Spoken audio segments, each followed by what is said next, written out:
woke up in a lucid dream. Now we're hunting for the shards. We might be an oddball team, but at least we've got no bards. World Walkers. Hey everyone, I'm Pedro, the GM and creator of World Walkers. In our last episode, the group traveled through the Ringing Mountains where terrible creatures racked with insanity roamed the tunnels. After some close calls, the group leaves the worst of the Ringing behind and enters the Echo Forests. As you emerge from the mountains, you leave the worst of the Ringing behind you. The Ringing is still there, however, reverberating throughout the woods. Where once you had a piercing noise that felt like swords in your ears, you find yourself surrounded by a constant echo of what you heard underground. It seems to stretch throughout the entire forest. If there's anything that lives in these woods, it must have surely lost insanity long ago. And Tompkins looks around and says, "Now can we sleep?" I would highly recommend that we try and all sleep because I need to heal and all that jazz. Vasa just says, if we must rest, we should find shelter, preferably high. We can't sleep in the open in a foreign forest like this. Tompkins begins to climb a tree. He's like, "You're absolutely right." Vasa reaches up and pulls him down and says, "All of us." Yeah, you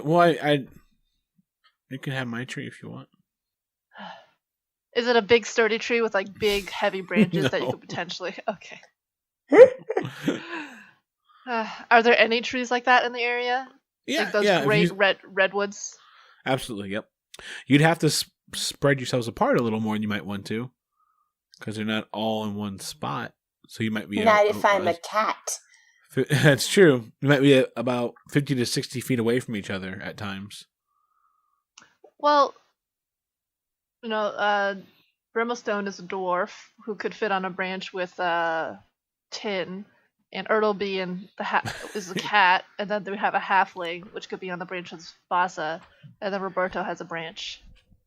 Tin and a dwarf might be way too much, because I believe Tin's a couple 100 pounds herself because of the large metallic body that she lives in. Yeah, she's sensitive about that, but...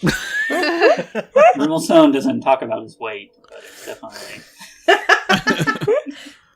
Dwarf bod. He's dwarf bod. Should we take turns sleeping anyway? So we can have, we can be closer as long as, a couple of people are awake? Yeah. We do watch. You take a little bit of time and you find what you think is a good spot. And you guys all settle down. You can take watches, whatever, but nothing. Ertleby, you would know. Tin, you could know as well. I'm not sure how familiar your character would be with this area, but you would know nothing gets close to the mountain because of the terrible ringing. So you feel pretty safe about this spot, especially with your survival. And you see Tompkins wander over to Vasa and he says, "Can I borrow a dagger or a knife or some kind of sharp instrument?" Vasa looks at him and says, "Will you hurt yourself with it?" "No." "Do you know what a dagger does?"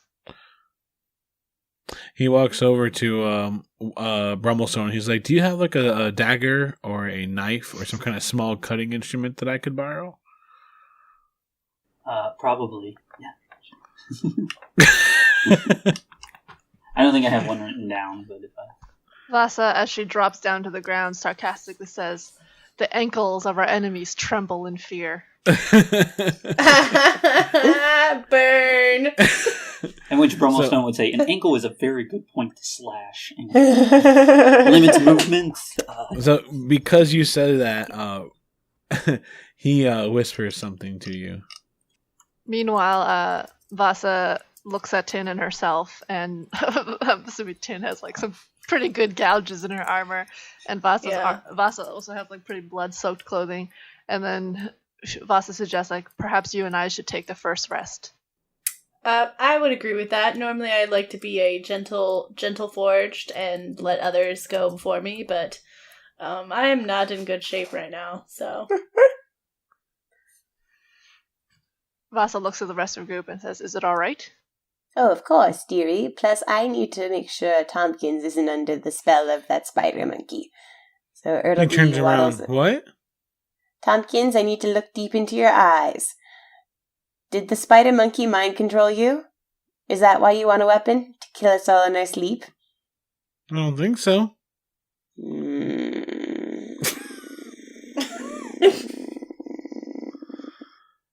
All right, so everyone's having a hard time falling asleep except for Tompkins, who's out immediately. And you kind of, that ringing noise, even though you're not in there anymore, the echo of it is making it almost impossible for you to get any kind of restful sleep. Vasa stuffs some pine needles in her ears. Brummelstone takes a small knife and cuts off a piece of cloth and gives it to people. Stuff this in your ear. It helps him sleep like him. But... And as you look over, you see Tompkins has little pieces of cloth stuffed in his ear.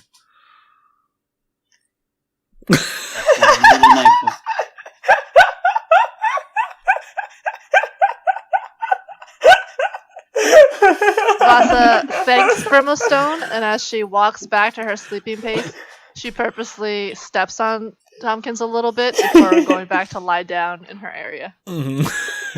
Yeah, Tin would probably like stretch and just kind of like punch him in the face a little bit. There might be a reason. Look, I'm no charisma character. Charismatic. That was a nice. Well, that's not a word. Common is so strange a tongue. All right. Do we sleep better? Yes, you actually sleep fine. So without that cloth, without some way to take the noise out, you can't gain restful sleep in the Echo Forests. But you also can't hear anything, so you won't get any checks to wake up. Right. Yep. So you guys take your shifts, and since you're really close to the mountain, there's no chance of running into anything dangerous. And yeah, given time, you all regain everything. My sense of self-worth. That's up to you. When Vasa wakes up, she stretches and the bags under her eyes look a little bit less, and she looks rejuvenated. And as she's stretching and pacing around, feeling better, she even pats Tompkins on the shoulder and says, "Well done, Tompkins. Well done," before going around to stretch around a little bit more and survey the area. Yep. He snuggles up against the rock he's sleeping on and looks happy.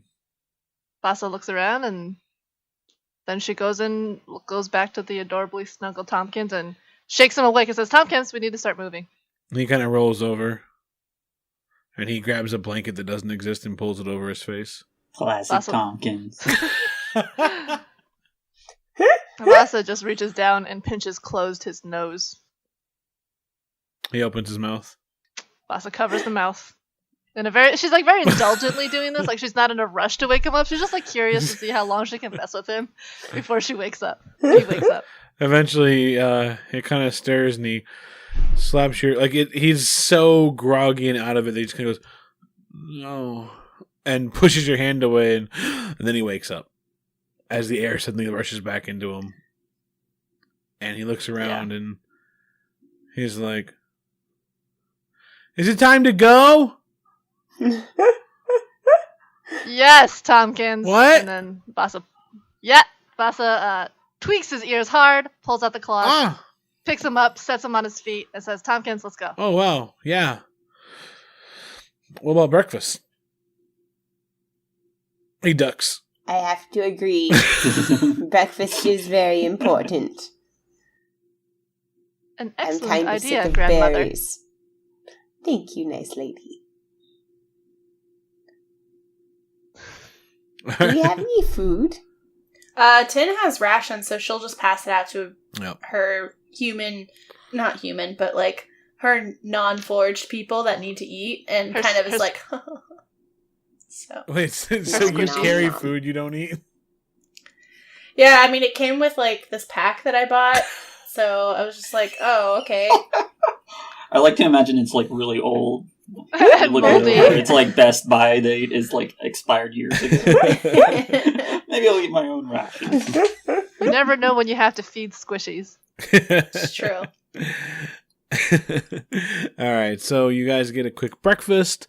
Yep. So you all pack up, gather up everything, and you're ready to go. Who's leading the way? Brummelstone can.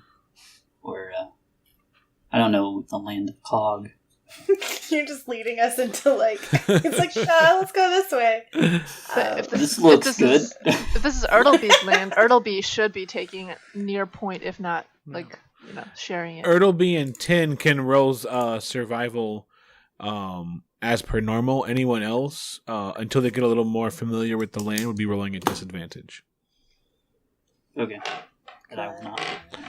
Or Tompkins too. He's like, I can help us lead the way if you want me to lead the way, like get us out of here, like lead the forest.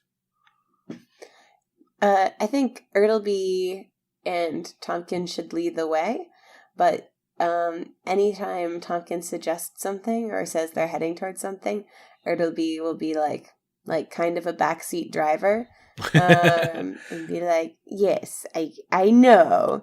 Obviously, that's the right way to go." So it's sort of like a joint effort. You can actually, one of you can give advantage to the other. Who do you want to roll? Do you trust Tompkins' rolls, or do you trust your own? I trust a lucky person. Yes, I'm very lucky. Trust me, please. All right, so he's willing to work with you or for you, depending on your tone. Go ahead and give me a survival check to get out of here. So I did 1, and I got a 7. So I'm going to do it again. And I just got a 18. All right. Okay. All right. So you feel pretty confident about which way you want to go? And Tompkins agrees. So you start wandering through the Echo Forests.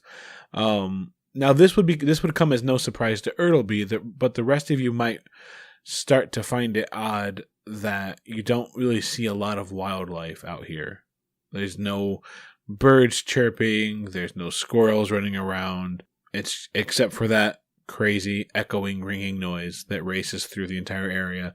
There's not a lot of life or noise to be found. Raven Too Fast, Too Furious is super sad. Raven Too Fast, Too Furious actually is also just not really settled into the area. It keeps looking around, and anytime you guys want to make perception checks while you're in this forest, it's going to be at disadvantage, and it also makes passive perception checks near impossible. Ertleby's a little worried about the disorienting effects of this, so she's going to go ahead and cast Pass Without Trace on everybody. All right. Everyone gets plus 10 to dexterity, parentheses, stealth checks. And can't be tracked except by magical means. A creature that receives this bonus leaves behind no tracks or other traces of its passage. So we're traceless, and we all have plus 10 to dexterity, parentheses, stealth. All right, so are you guys actually going to creep through the woods? It'll make your travel a lot slower.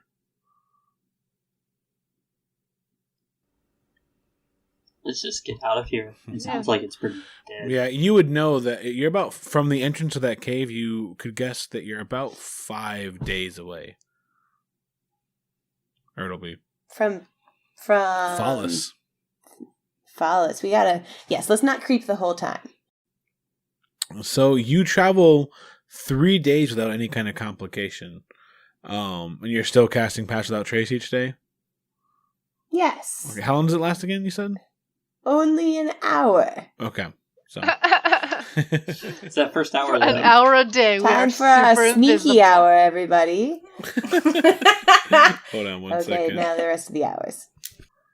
All right. So after about 3 days of travel, on an hour that does not line up, you know what? I'll give you a fair shot. I will roll some kind of made up percentage chance that I'm just making up on the fly. Sneaky hour. That's what I'm looking to see if it's sneaky hour. Sneaky. It is not sneaky hour. We just finished sneaky hour. Everyone, even though we're no longer sneaky, just try and feel a little sneaky. Here we go. What I like is the idea that if someone were walking through the woods trying to track you guys, like for 1 hour a day, they would just find nothing. Like your trail would disappear. Then an hour away, your trail teleportation. Yeah. Anyway, so let's make some perception checks at disadvantage.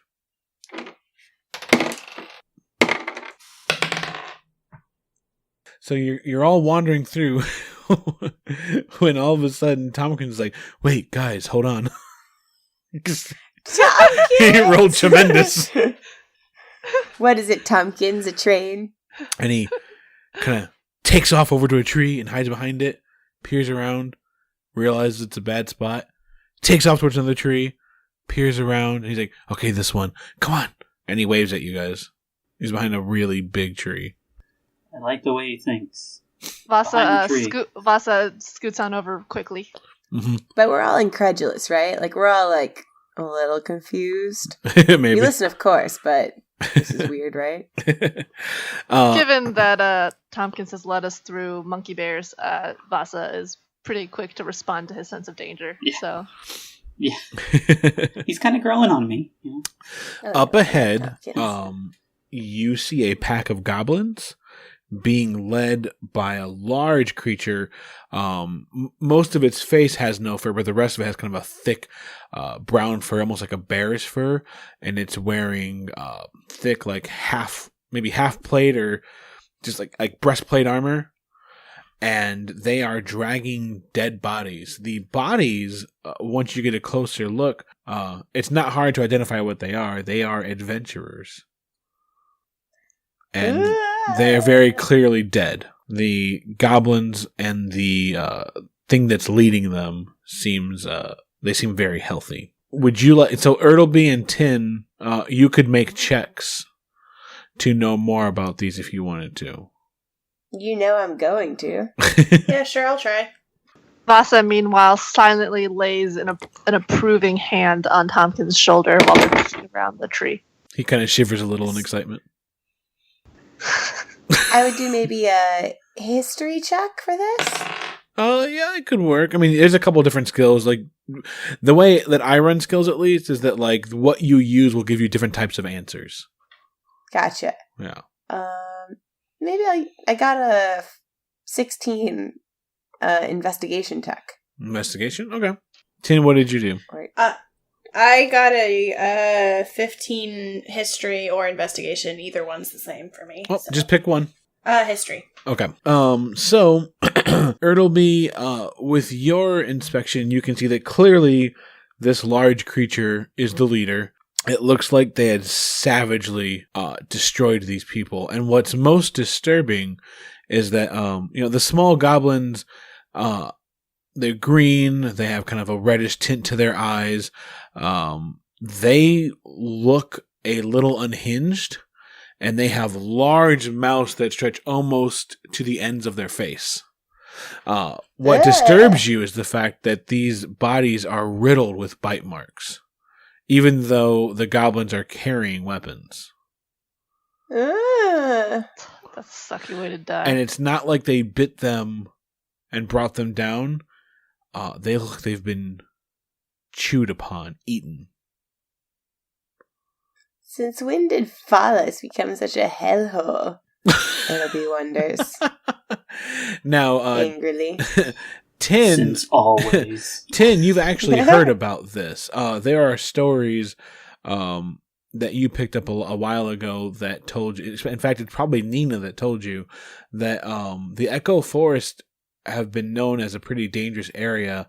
Once the large creature that's leading them is called a bugbear, and they came in and dominated the goblins in the area. The bugbears don't seem to be as susceptible to the insanity-inducing ringing, but the goblins look like they fell to that a long time ago. They look pretty, and you've heard stories that they were pretty much savages and didn't even trust each other until maybe about 50 or so years ago. The bugbears came in and started to organize them and kind of herd them almost like wild animals. So left without the bugbear, they're even more savage than normal. With the bugbear, they are coordinated. When you say savage as normal, as in they would probably They're attack each other? cannibals. Cool. Oh, they Just might curious. attack each other. But Good you to know that know for, they're cannibals straight up. Okay, so not very pleasant folk to be around. At one point, Follis had hired Forged to go in there, hoping that they wouldn't eat the Forged. They don't know what happened to them. Oh, well. Yeah, I remember that little bit, too. I'm like, ugh. Yeah, I relay the information to my party members. Your squad. My squad goals. Hey, squad, guess what? So, yeah. I guess my recommendation would be to try and let them pass without, like, we can try and stealth not be noticed. The bugbear looks at your direction and stares and narrows his eyes. I just go real still. You're gonna play statues. Yeah. Mannequin challenge. That's the cool hip thing that's going on right now. So, So cool. I like that you say it as, like, in case someone's listening to the podcast, the Mannequin Challenge has passed. Just let you know, Mannequin Challenge is hot. Right? Super new. Super hot. So it looks at all of us, or like yeah, it's specifically- looking straight at you guys. Well, you don't know if it's looking at you directly, but it's staring at you guys, and he just kind of like, and the rest of the goblins perk up and look over. Oh, How far away is he? They're about 60 feet. Can we roll to stay very, very still and see if we can avoid their... Can we roll stealth to see if we all can just stay very still and they don't check on us? You could. Yep. I think we can take them. We still have them. I don't think we can take them. They got chewed up adventurers and they weren't even scratched. I got a 10 for stealth. Every are we rolling? hour can be a sneaky You hour can- if you just believe. Okay, let me check for stealth. So bad. 6. Ertleby? I got a 10. I got a 22. Nice. I got a 1. Oh no! Rumblestone is like, we take them! Like, he actually jumps out in front of the tree. Guys, we can take this. Vasa, He's just, just like, guys, don't move! if we survive this, remind I got a Vasa little to too give excited. everybody sneaky lessons. I don't remember Brummelstone being this bad at stealth. Rumblestone jumps out and starts gathering brushes and like bushes and leaves and starts covering himself in them. Guys, this is totally work. See you later, guys. Shimmies off. Brummel Bush. They see You all. can play this game. They see all 4 of you, as in they don't see Vasa. Aha! I don't know if that means you guys are all stacked head on top of a head around the tree or what, but Vasa's the only one out of sight, and she's just like face palming so hard. Like that's all she's doing with her time. Go on without us, Vasa. It's like, God, I'm trying my best to keep these people alive, but they just don't want to live. Who are you talking to in the sky? What is a god? Tin, your turn. Who? Was it me? Tin, yes. Okay, sorry. Yeah. So, I'll just get out the old big gun, and I think I'm gonna point, guys, to the big leader. Yeah. Okay. Big leader. Alright, here we go. What is the little math? 13. 13? It's a hit? No. Oh, So shit. you fire off, everyone focus. You know, what's nice, one thing that you're relieved about being back on Cogtin is that crack of thunder does not startle and draw the attention of everyone. Like, you just shot at them. Like, they don't go like, what? Fire from the sky? Like, Uh-huh. they know guns. So you took a shot. but they're not like suddenly like filled with bloodlust against the stranger with the thunder weapons. All right, so I need everyone to give me perception checks at disadvantage.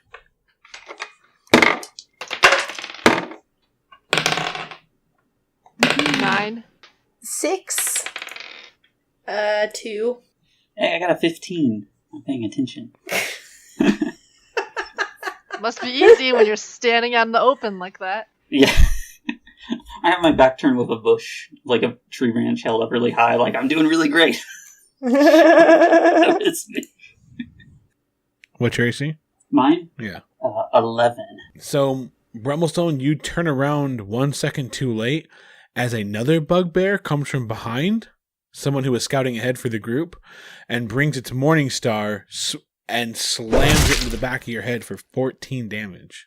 No. I thought he had high perception. He did have an almost high enough perception. Yeah, and then it's just kind of snarling over you. Vasa?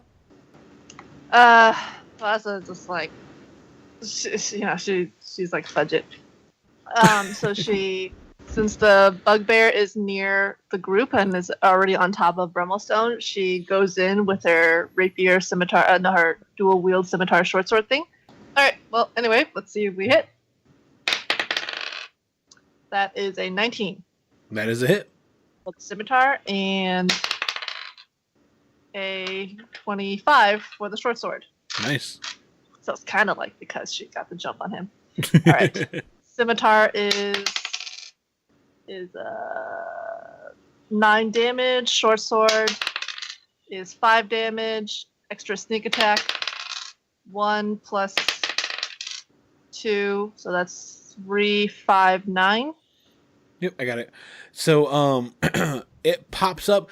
You watch it crash into Brummelstone, and watch Brummelstone stumble forward with a Morning Star crashing in the back of his head. You run and leap forward, and you dive a sword into each of its sides. You go low because of the breastplate it's wearing, and as you pull your blades out, it almost falls over, absolutely stunned by the amount of damage you brought on it. Yeah, and Vasa last action is leap back. 'Cause, you know. Yeah. Brummelstone said, this plan worked perfectly. Yeah, all 6 goblins rush forward into your group. You're not sure who they're going to attack because they had to use their whole move to get close to you guys. The other bugbear, is going to rush forward, and he's going to move about half of that distance. And then he's going to hurl a javelin into you. What's your AC, Brummelstone? 11. 11. You just dodge out of the way. Oh, thank Oh, God. barely. The thrill Thank of goodness. Brummelstone, your turn. Bug barely. Then I will cast a thunder wave and then use my magic to go around friends. So hopefully knock everybody back and give us a little bit more time to... All right, 4 of them fail. The bugbear fails as well. So 13 to anyone who didn't fail, and then half that to anyone who did. And anyone who failed is pushed back. And that's with the hammer storms. Get the clap. I mean, I'm the... Yeah, Wait, hold on. So yeah, you throw your hands out, and there's this huge cube of electrical force that emanates from you, and you watch as 4 of the goblins fly off like they're being electrocuted to death as they slam into trees, hit the ground, and die upon impact.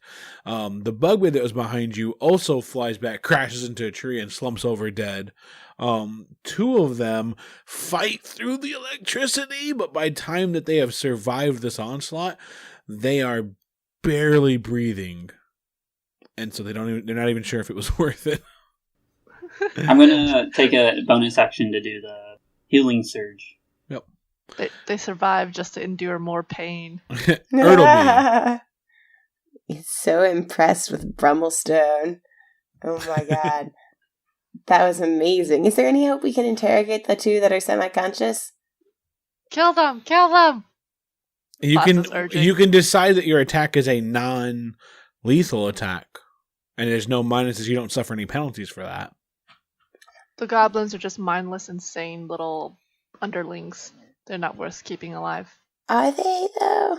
What if they're sweet little angels? No. Now, based on, well, I guess that's 10. Never mind, sorry. Based on what Tin has recognized. The only good goblin is a dead goblin. Oh, I hear you. I hear you all. And it's been too long since I've used my baby. And Ertleby pulls out her gun. She's shooting him. All right. 20 for the attack roll. That's like not even like aiming. That's like literally forcing them down their knees and just shooting them in the back of the head. We got some Walking Dead stuff. That's Look gonna at the say. flowers. Look at the flowers. You have disadvantage because it's within 5 feet. My next one was a 23. So I'll just stick with the 20. Thanks. All right. I don't want to deprive you of the damage roll, but you don't have to roll it. It has 1 hit point. I got 14. Oh my God. 14. 14 damage for the goblin. In the face. I wanted to be out of its suffering soon enough. All right, so you watch as it flies back about 5 feet, and most of its body goes with it. The last goblin, which looks oblivious to everything that's happened so far, and it is going to bite at Ertleby. Come at me, bruh. It pulls out a small scimitar from its back and spins it wildly and slashes into you for 5 damage. Ow. And as soon as your blood spills, it looks like it's starving. 10, new round? The other bear thing is dead too, or no? Nope, it wasn't in the blast. Okay, I'm gonna keep aiming on that one. So I'm gonna aim and fire. I fire to miss, and I fire again, and then I miss. Oh my God. Warning shots. Just warning shots. 12? 12? No, it dodges that attack right away. Yeah. I fired and I missed. Aww. Anything else you're doing? I ate a popsicle, passed out in the snow. And Alright, so Vasa. Alright, Vasa's just gonna... 10 grumps. Vasa's gonna pick off the goblin that's chewing on Ertleby, or looks like it's about to chew on Ertleby, so... Well, that was, an 8 Ooh. for the scimitar. So it kind of like keels over for a second, dodges your attack, and picks itself back up. Alright, let's go try the short sword now. Alright, that's a little better. That's a 14. That one connects. Alright. Oh no, it doesn't.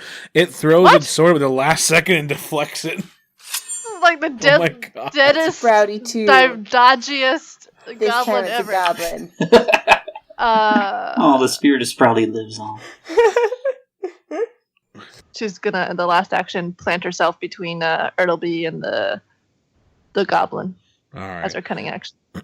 So the other bugbear rushes forward, and it leans into Tin's face and just starts to scream. It's like, and as it shakes and screams, you feel yourself wanting to lose yourself to that rage. Can you give me a wisdom save, Tin?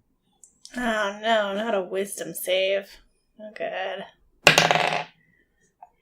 14. You just passed. You feel like you were going to lose yourself to the rage and lose your mind, and then you snap out of it the very last second. Yay! Oh, we could Yay have called for it the now. rage of the machine.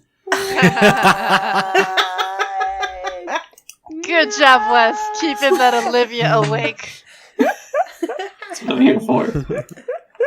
It is going to run around Vasa. Vasa, can you get you an opportunity attack? Yes, I do. I mean, it's going for Ertleby's back if you fail. Is the opportunity attack like a full attack or what? No, it's just like a real quick attack with your primary weapon, whatever your main weapon Alright, is. that would be my scimitar. And that is a 22. That's a hit. Alright, let me roll my d6 plus 4. That is a 9 damage. All right, so it kind of looks at you and it darts left and it darts right, and then it kind of like does like a spin, almost like a evasive maneuver. And before it can finish turning, you put your sword into it and let it run through your blade, Oh, damn. and it just falls over and dies. Sick, son. Vasa doesn't even change expression. She just kind of like doesn't move while the bear's coming, and then last minute, Oh, it was the goblin, sorry. Oh, goblin. The goblin. Yeah. Brummelstone. Right. There are no more goblins left. I like it good. I'm gonna throw chromatic orb at it. Alright. 17 plus 5, 22. Alright. Well, what kind of damage was it? Let's make it fire just because, no one hits Brummelstone without getting burned. 22. Alright, so you gather flame into your hand and just throw this chromatic orb. It kind of has a little bit of a spin to it, catches it across its face, lights it on fire, and it's barely holding on. Like, it's starting to breathe real heavy, and it's singed, its fur is burning, and Ertleby, it's your turn. It's sickling time. Yeah! Alright, so when you said it's barely holding on, did you mean it was really barely holding on? It was just a pun. Oh, No, it is. No, it's not. It's both. It has barely any life in it left. Because, like, my sickle does 1d4 slashing. I might want to actually just shoot it. Or it'll be, like, gets her sickle out. She's, like, ready to sickle the thing. And she's like, no, I'm going to shoot this bugbear. So I'm going to take aim and...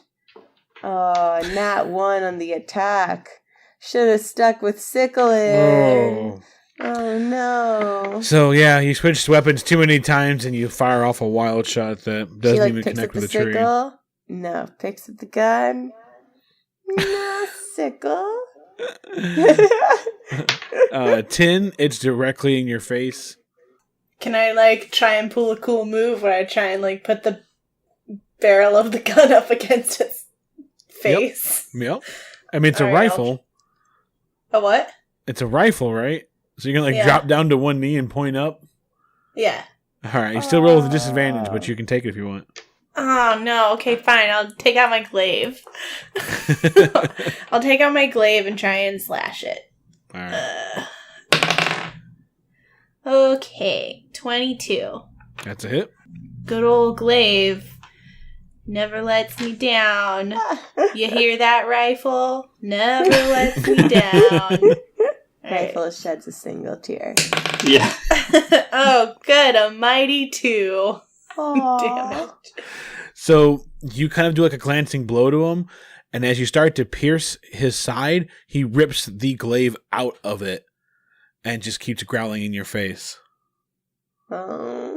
Vasa, after wiping the goblin off of her scimitar, chases after the bugbear with its back turned to her, since it's now bullying Tiny Tin, and she goes ahead and tries to attack it.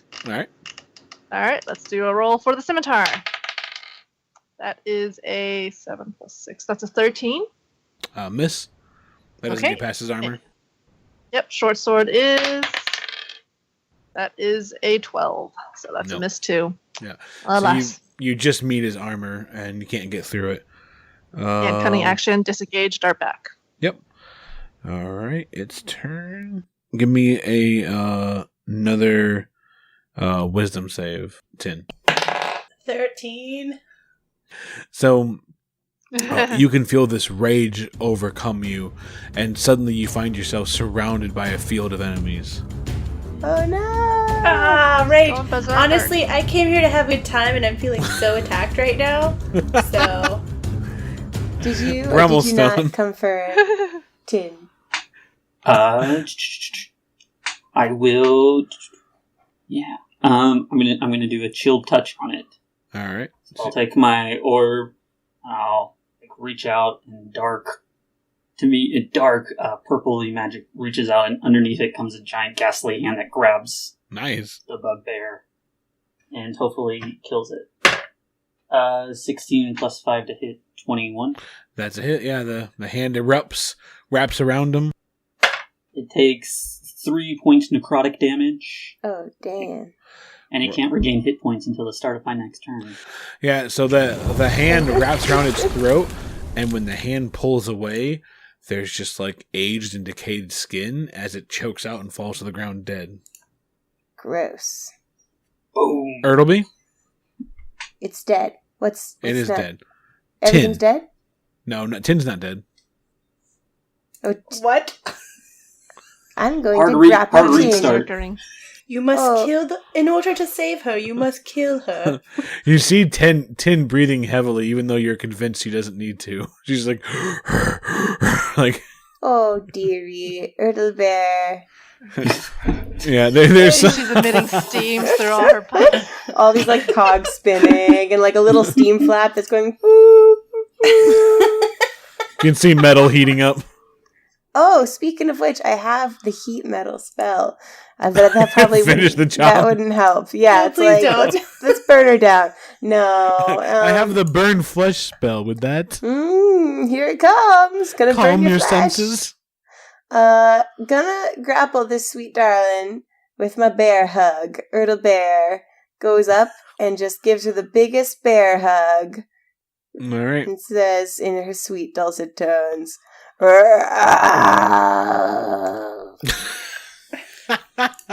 bear for I love you. All right. Strength check from Erdle Bear, and then strength or dex, whatever's better for you, Tin. I got a 10. I got a nat 1, but I'm lucky. So I'm gonna roll again. I got a 14 strength. All right. So Erdle Bear brings the full force of its woodland fury over Tin and wraps her up. Tin, give me a wisdom save. Oh, God, 8. I'm just getting worse and worse. You're losing yourself. So go ahead and use your glaive against Erdle Bear. She's got the grapple grab thing. Yep, it prevents her from moving, but it does not take away her actions. Please, miss. Natural 20. There's a 16. A 4. All right, so 4 damage into Erdle Bear. As you see Tin still just like unnecessarily breathing heavy. I've had my children do this to me before. I love you even though you try and hurt me. So yeah, Erdle Bear looks at you and just goes. You bet she Vasa? does. Well, okay, so if this is going to cost an action, I'm not going to do it. But if it doesn't cost an action, Vasa would call over Tompkins and say, Tompkins, how do we snap her out of it? Tompkins picks up a big branch and he goes, right. Okay, well, Vasa turns back around and mutters under breath, fucking Tompkins. But then, is there a move that is disarm? Because I would like to disarm Tin. Vasa, make an attack roll. Okay. Alright, that is a 14. Alright, and then Tin, what's better for you, an acrobatics or athletics check? Athletics. Yep, so use an athletics check to see if you can hold on to your weapon. You gotta beat a 14. Oh, God. Oh, I didn't, thank God. I got a 9. Alright, so yeah, Vasa runs forward, spins her blade, and then just disarms the glaive. And it falls about 5 feet away from you. Indeed. I just imagine Tin going, I still got my gun! And then what are you doing after that, Vasa? Alright, then I'm just gonna kick the glaive out of reach. Nice. Alright, you kick it even further, about 10 more feet. Brummelstone. I feel like I've seen Roberto do this before. You just gotta really just punch him in the face. And that just knocks him, just sends right back into him. Yeah, also like that you would be 7 feet up in the air, so I would have to like climb up. You're gonna parkour off a tree. Dwarf kick.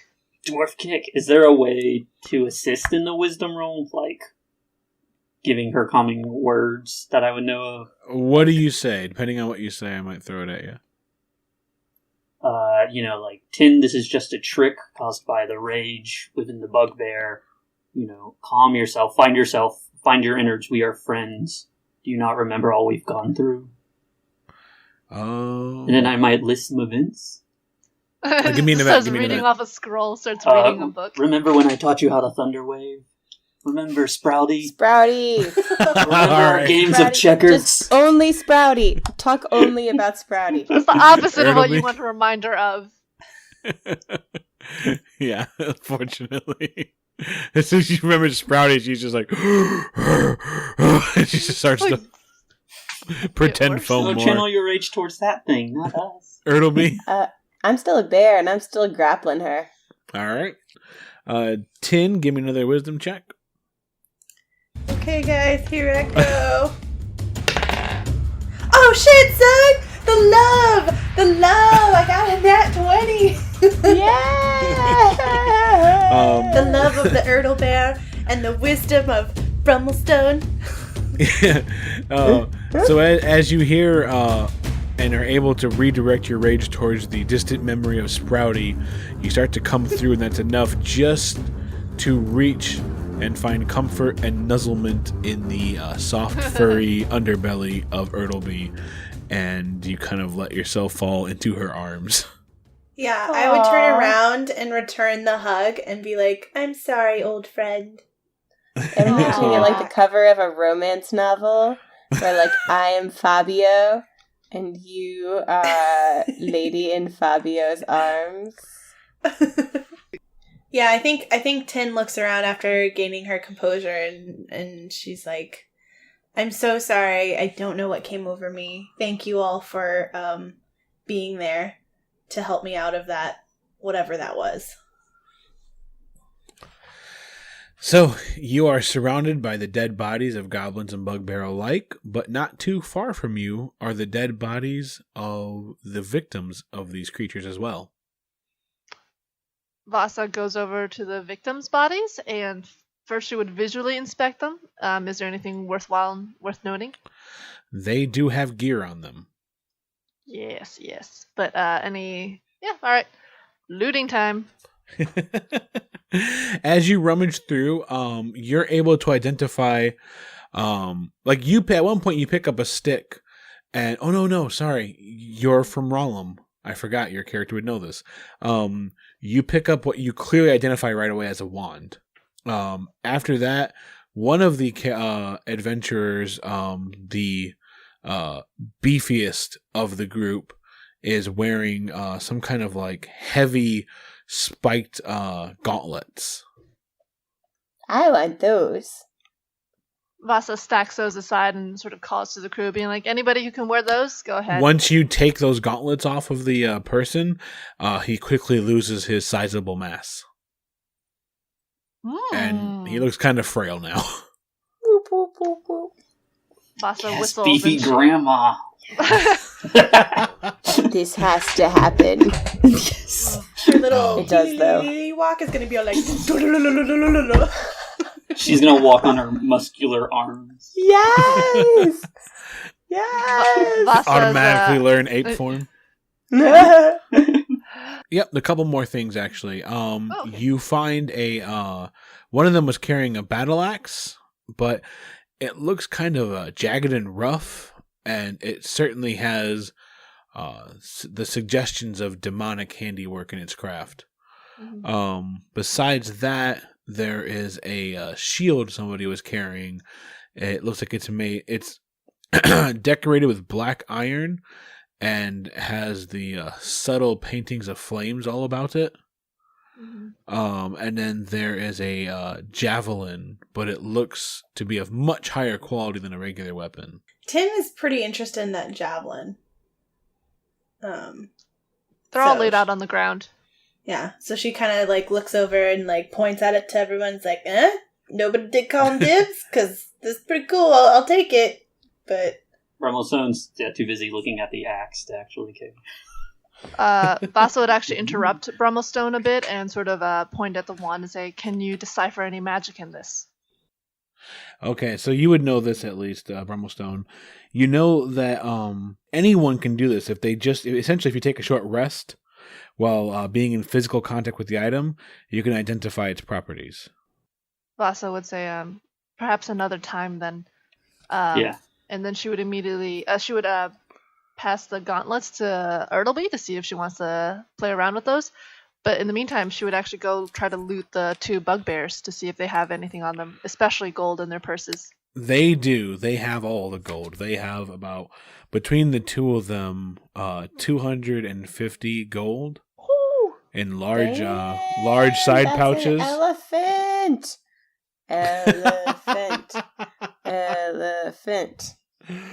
And then one of them half has of an a elephant. large, a sizable ruby as well.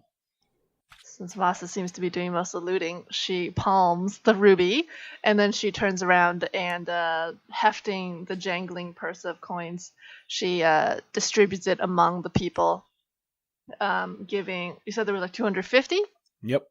And there's 1, 2, 3, 4 other people. And Roberto. She's I'm counting Roberto. And Tom. She gives nothing to Tom. Yep. She gives 30 gold to each of the others. Anyone taking anything else? Remind me again what there is to take. There is a wand. There's a pair of gauntlets. There is a shield. I have the gauntlets. Okay. I have the wand. Okay. There is a battle axe and a javelin. And that's the javelin. Yep. The javelin is worked with dense draconic scales and precious metals. Ooh. Ooh. Are you guys sitting down to study these? Yeah. No. Like finding Vasa a safe spot. Vasa says we should get moving. So after about a minute of travel, just to let you know, you find yourself in tune with your weapon already, Tin. It attunes itself much faster. You received a javelin of lightning, Tin.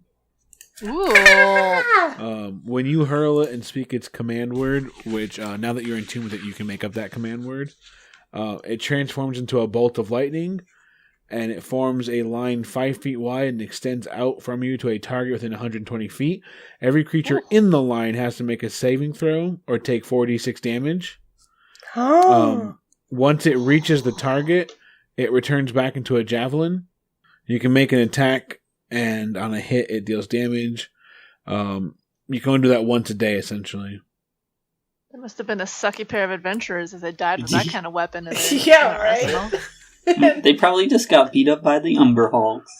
And are like, oh, we're good here. And then the crazy goblins just ate them. Yeah. It could have happened to anyone. Yep. Also, I really want you to make the word dickweed, but that's just me. No.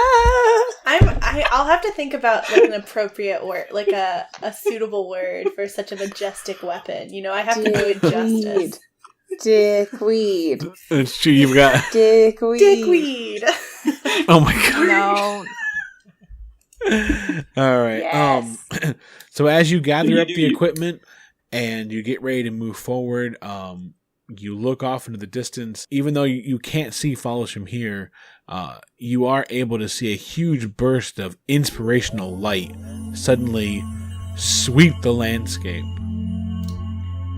Shard-like magical light. Indeed. Inspirational light, you say? From where? From the Kingdom of Phallus, according to Ertleby and Tin. They would know immediately that it must be... They know that's the direction. Let's go to there.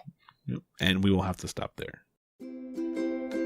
Thanks for listening to episode 17, The Sneaky Hour. You can follow us on Facebook at facebook.com/WorldWalkersPod and on Twitter at WorldWalkersPod. If you'd like to support us, there are a few ways. You could give us a review on iTunes. Reviews are one of the best ways for the podcast to gain exposure, so if you have a few minutes, it'd really help me out. You could also consider becoming a patron over at patreon.com/worldwalkers. We have different levels that give you access to bonus art, early and exclusive episodes, and the live draw events. Thanks to Kevin MacLeod over at Incompetech.com for the music you heard in today's episode. And as always, I want to thank Syrinscape, who provided the sound effects you heard today. Visit them at Syrinscape.com.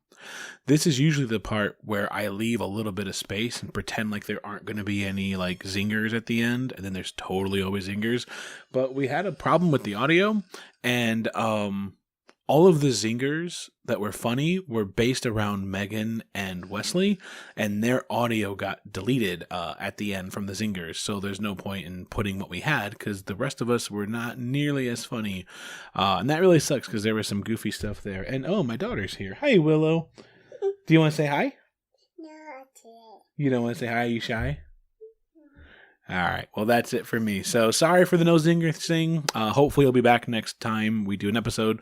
But this time, audio problems and, what are you going to do? Thanks.